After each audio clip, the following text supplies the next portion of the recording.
तो इस ऑपरेशन ने देश के भीतर छिपे गद्दारों की भी कमर तोड़ दी है। पिछले कुछ दिनों में ज्योति गोहिल और मोतीराम जैसे कई जासूस पकड़े गए हैं और पुलिस जांच में सामने आया है कि जासूस ज्योति को इस बात की पूरी जानकारी थी कि आईएसआई के गुर्गों से बात कर रही थी। पुलिस अब ज्योति के साथ आईएसआई के 4 एजेंट्स की भी जांच करने में जुट गई है।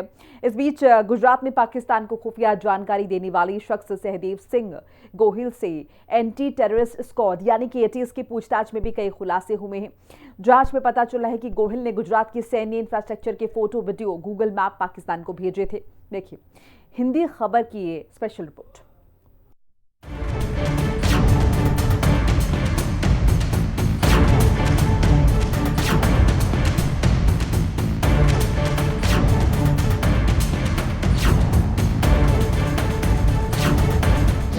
जासूस ज्योति का सबसे बड़ा कबूलनामा। आईएसआई एजेंट के साथ बातचीत पर ज्योति का बड़ा खुलासा। पाकिस्तान की अदिति के संपर्क में था गद्दार गोहिल। 6 महीने से दिन रात चैटिंग, देश के साथ गद्दारी की इनसाइड स्टोरी। ऑपरेशन सिंदूर ने न सिर्फ सरहद पार बैठे दुश्मनों की नींद हराम कर दी है, बल्कि देश के भीतर बैठे गुप्त गद्दारों की भी कमर तोड़ दी है। और देश की सुरक्षा एजेंसियों ने एक बार फिर साबित कर दिया है कि भारत की मिट्टी पर छिपे गद्दार कितनी भी चालाकी से छिप जाए, वो कानून की नजरों से नहीं बच सकते। हाल ही के दिनों में करीब 1.5 दर्जन से ज्यादा जासूसों की गिरफ्तारी हो चुकी है, जो देश के साथ गद्दारी कर पाकिस्तान को खुफिया जानकारी भेज रहे थे। हरियाणा की रहने वाली यूट्यूबर और ट्रैवल ब्लॉगर ज्योति मल्होत्रा को पाकिस्तान के लिए जासूसी करने के आरोप में 18 मई को गिरफ्तार किया गया था, जो इस वक्त 14 दिन की न्यायिक हिरासत में है।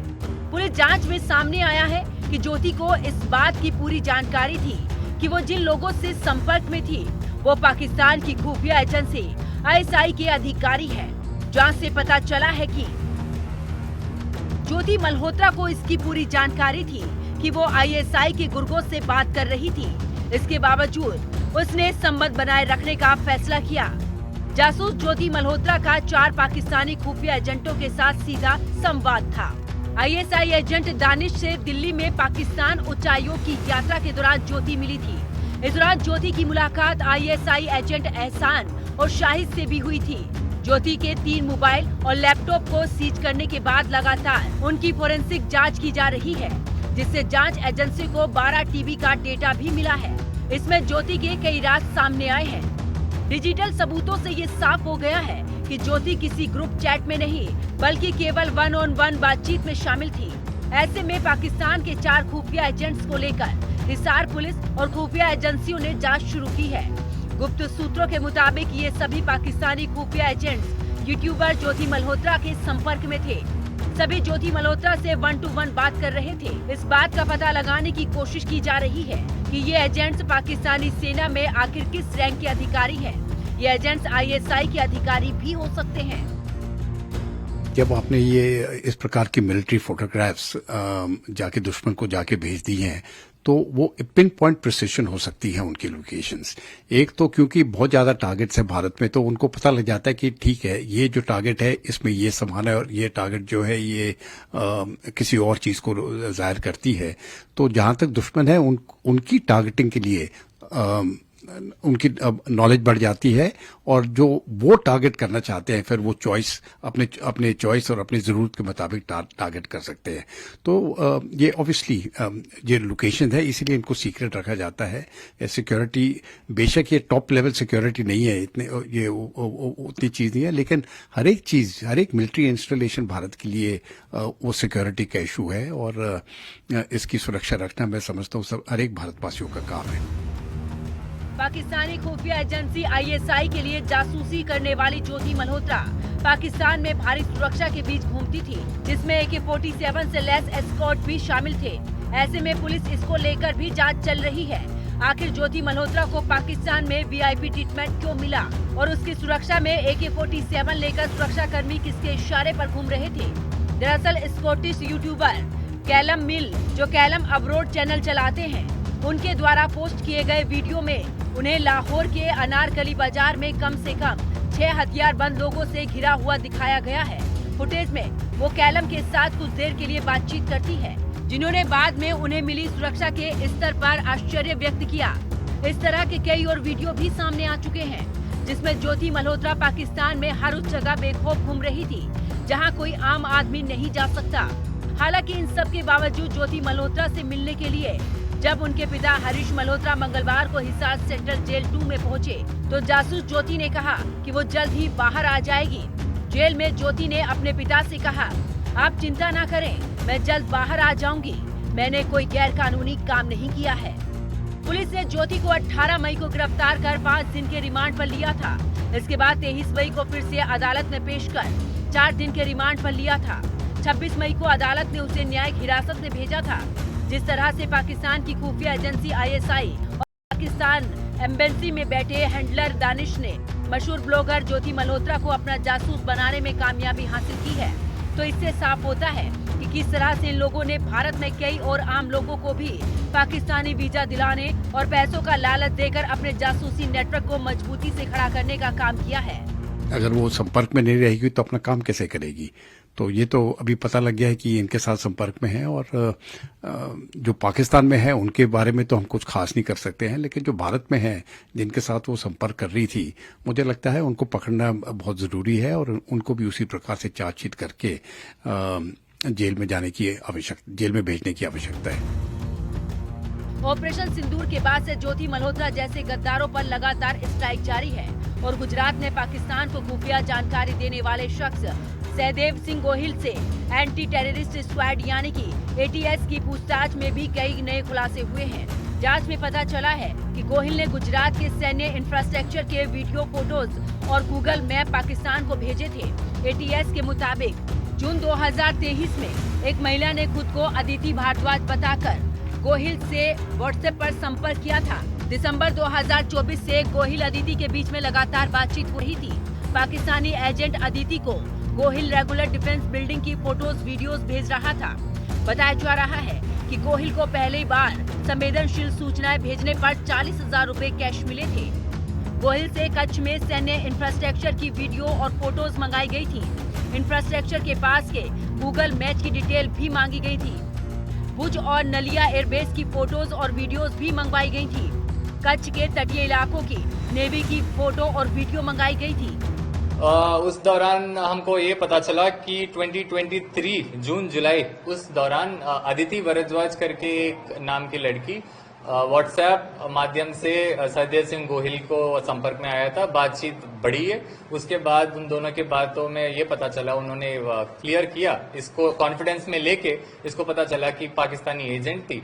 उसके बाद कुछ उनके एरिया में जो सीक्रेट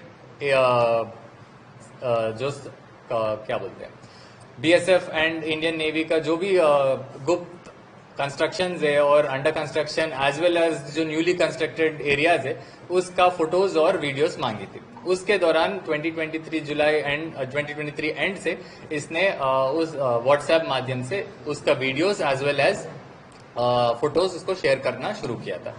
उस दौरान 2025 बिगिनिंग में सहदेव गोहिल ने उसने खुद के आधार कार्ड से एक सिम लिया था और उस सिम से एक व्हाट्सएप एक्टिवेट करके OTP के थ्रू अदिति भारद्वाज को दिया गया था। उसी नंबर पे उसके बाद से जितने भी BSF और इंडियन नेवी का जो सीक्रेट कंस्ट्रक्टेड बिल्डिंग्स है वो सारा उसको शेयर करते थे। और उस अराउंड उसी दौरान ने एक आदमी ने इनको 40,000 का रोकड़ भी इसको पहुंचा गया था। गोहिल फिलहाल ATS की रिमांड पर है। ATS एक एक कड़ियां जोड़कर जासूसी की जड़ तक पहुंचने की कोशिश कर रही है, क्योंकि पहलगाम आतंकी हमले का बदला लेने के लिए जब भारतीय सेना ने 7 मई को ऑपरेशन सिंदूर के तहत पाकिस्तान और POK के आतंकी ठिकानों पर हमला किया था, तब उसके अगले ही दिन पाकिस्तान से गुजरात के कच्छ सहित देश के सीमावर्ती राज्यों में ड्रोन हमले शुरू कर दिए। इस बात की पूरी आशंका है कि पाकिस्तानी सेना ने सहदेव गोहिल सिंह से मिली जानकारी का इस्तेमाल कच्छ में ड्रोन हमले में किया था। ATS जांच कर रही है कि सहदेव सिंह ने अब तक नेवी के कितने ठिकानों की जानकारी साझा की है। पाकिस्तान ने कच्छ में भुज और नलिया 2 एयरबेस को निशाना बनाया था। ATS की जांच में ये भी पता चला है कि पाकिस्तान की अदिति जिस व्हाट्सएप नंबर से गोहिल से बात कर रही थी, उसी व्हाट्सएप नंबर के जरिए कच्छ में कई और लोगों के संपर्क में भी थी। ये संदेह इसलिए और भी पुख्ता हो जाता है क्योंकि अदिति के कहने पर ही एक अज्ञात व्यक्ति सहदेव को जासूसी के बदले में पैसे देने वाला था। सहदेव सिंह गोहिल को सूचना देने के बदले में 1 लाख रुपए मिलने वाले थे। इसमें से गोहिल को 40,000 रुपए मिल चुके थे। अदिति भारद्वाज 2 नंबर से व्हाट्सएप पर सहदेव से बात कर रही थी और दोनों नंबरों के IP एड्रेस पाकिस्तान के कराची और रावलपिंडी के पाए गए हैं। के फोन को हमने FSL को भेजा गया था, उसका एनालिसिस करके हमको पता चला जो भी व्हाट्सएप जो अदिति भारद्वाज नाम से यूज करते थे, जो दूसरे नंबर एज वेल एज जो पहले नंबर था, वो दोनों पाकिस्तान से यूज किया गया था। इसी दौरान ये सारा इंफॉर्मेशन हमको क्लियरली मेंशन करता है कि ये क्रिमिनल कंस्पिरेसी अगेंस्ट इंडिया के तौर पे होता है।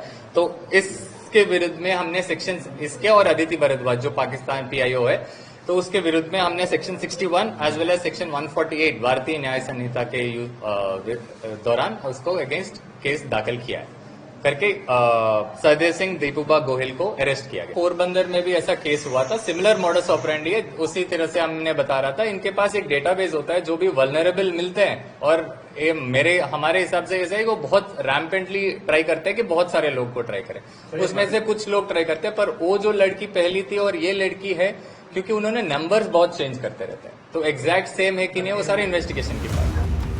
ATS को संदेह है कि गुजरात के जासूस गोहिल की तरह कच्छ या आसपास के और भी लोग पाकिस्तानी एजेंट अदिति के जाल में फंसे हो सकते हैं।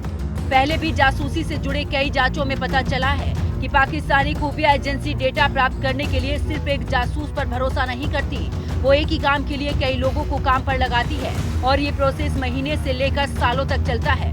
लेकिन ऑपरेशन सिंदूर के बाद से पाकिस्तान की जासूसी वाली नापाक साजिश पर भी करारा प्रहार किया जा रहा है।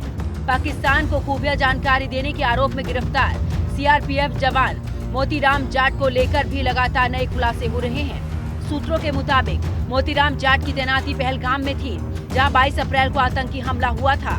आतंकी हमले से ठीक 6 दिन पहले पहलगाम से उसका ट्रांसफर हो गया था। NIA के मुताबिक मोतीराम 2023 से पाकिस्तान के साथ राष्ट्रीय सुरक्षा से जुड़ी डिटेल शेयर कर रहा था। इसके लिए उसे अलग अलग तरीकों से पैसे भी मिले थे। मोतीराम CRPF की 116वीं बटालियन में ASI के पद पर तैनात था। उसे नेशनल इन्वेस्टिगेशन एजेंसी NIA ने 26 मई को दिल्ली से गिरफ्तार किया था। मोतीराम पर पाकिस्तान के खुफिया अधिकारियों को भारत के संवेदनशील जानकारी देने का आरोप है। पटियाला हाउस कोर्ट में पेशी के बाद जासूस मोतीराम को 6 जून तक NIA की कस्टडी में भेजा गया है और NIA उससे पूछताछ कर जासूसी के राज उगलवाने में जुट गई है। इसी तरह से पकड़े गए बाकी जासूसों से भी पूछताछ की जा रही है। हिंदी खबर की स्पेशल रिपोर्ट।